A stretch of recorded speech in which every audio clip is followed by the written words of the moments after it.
फातिमा। ये अभी कमर, ओके, कमर फातिमा।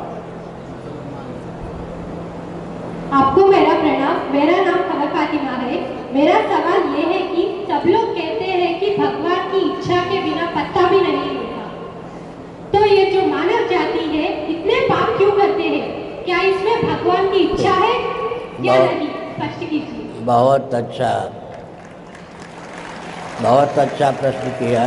सुनिए, मालूम बिजली के बिना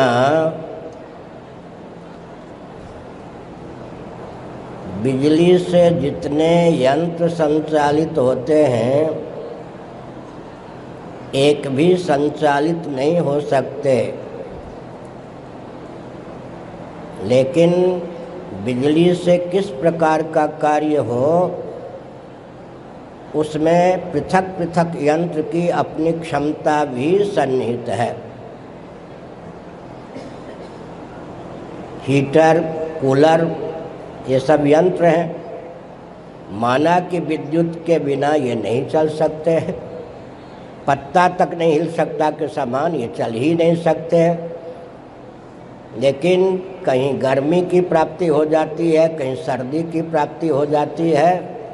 इसी प्रकार ईश्वर का अर्थ होता है सत चित आनंद।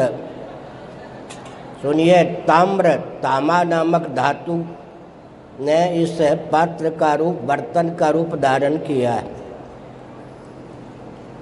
इस बर्तन की सत्ता और उपयोगिता तामा के ऊपर निर्भर है। ताम्र धातु को टोटली माइनस कर दें, ताम्र धातु के बिना इस पात्र की न सत्ता है न उपयोगिता है। तथापि ताम्र धातु से जो नहीं काम चलता वो इस पात्र से चल जाता है। इसी प्रकार जो जीव हैं वो अविद्या काम कर्म के वशीभूत हैं। भगवान विद्युत के समान है और जीव जो हैं वो तत्त मशीन या यंत्र के समान हैं।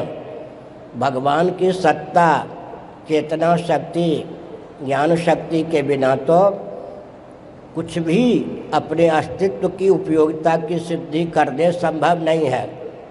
लेकिन भगवान में विषमता और निर्दयता, इन दो दोषों की प्राप्ति न हो, इसलिए जीवनिष्ठ अविद्या काम कर्म के योग से भगवान तत्त जीवों को शुभ अशुभ कर्मों का फल प्रदान करते हैं।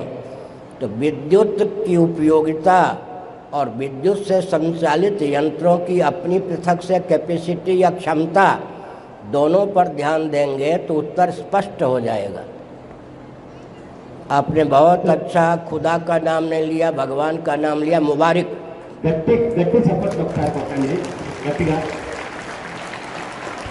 फातिमा అడిగింది वायु, हवा एक वस्तु है, तत्व है।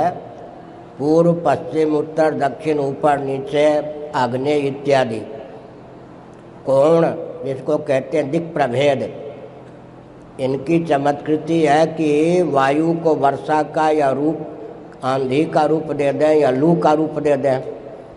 वायु तत्व एक होने पर भी दिक् प्रभेद के कारण उसकी परिणति, उसका परिणाम पृथक पृथक हो जाता है। तो भगवान की अनुकंपा के बिना कुछ हो ही नहीं सकता। इसका मतलब सत्ता और चेतना शक्ति तो भगवान से ही प्रत्येक वस्तु को प्राप्त है, लेकिन उसका पृथक पृथक जो उपयोग दिखाई पड़ता है वो यंत्रों के समान, दिक् के समान जीव के अंतःकरण कर्म के फलस्वरूप जो शरीर आदि प्राप्त हैं उनके कारण विषमता हो जाती है। एक और बात कह दूँ, अगर सफलता मिलती है तो भगवान को श्रेय देते हैं या स्वयं श्रेय लेते हैं, और असफलता मिलती है तो भगवान के बिना तो पत्ता भी नहीं हिल सकता। भगवान ने मुझसे पाप करा लिया, पाप हो जाता है तो भगवान को श्रेय देते हैं, पुण्य होता है तो स्वयं को श्रेय ले लेते हैं। इस बेईमानी से बचा जाए तो मालूम पड़ेगा कि मैं तो कुछ भी नहीं हूँ, भगवान ही करते कराते हैं। लेकिन भगवान भी बहुत चतुर हैं, वो जानते हैं पुण्य का श्रेय जीव नहीं देता मुझे। पाप कर दे तो कहता भगवान ने न कराया होता, क्षमता न दी होती तो मैं पाप कैसे करती या मैं पाप कैसे करता। इसीलिए हमने कहा जीवों के शुभाशुभ कर्म के द्वार से भगवान जगत की संरचना करते हैं। जगत में जो विविधता है उसके मूल में भगवान में निर्दयता नहीं है, विषमता नहीं है। जीवनिष्ठ कर्मों में तारतम्य के कारण यह विषमता है। మనకి గట్టిగా ఒకసారి बढ़िया, बैठ जाओ, बहुत अच्छा। కూర్చోండి. గాలి